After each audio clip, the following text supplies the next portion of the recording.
जल ढारी भोले बाबा की रपा हमरो पकड़ी कि पट जाए हम से पटना के परी कि पट जाए कबनो पापा के परी पट जाए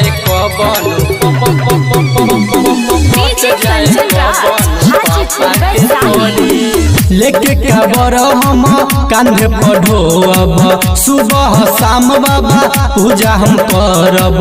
सुबह शाम बाबा पूजा हम करब लेके काबर बाबा कांधे पढ़ो अब सुबह शाम बाबा पूजा हम करब हमिया धथुर लैनी लोटवा में घोरी तनी सा नजर बाबा हमारो फेरी कि पट जाए हम से पटना के परी कि पट जाए कबनो पापा के परी पट जाए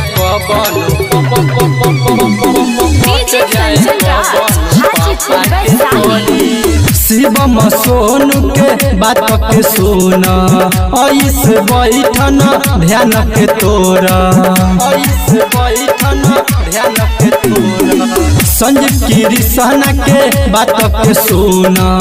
ऐसे बैठन ध्यान के तोरा कहिल सुन हथवा जोरी राइटर मिलन पर दया तनी करी कि पट जाए हम से पटना के परी कि पट जाए कबनो पापा के परी पहले सोमारी करब जल ढारी भोले बाबा की रपा हमरो पकड़ी कि पट जाए हम से पटना के परी कि पट जाए कबनो पापा के परी।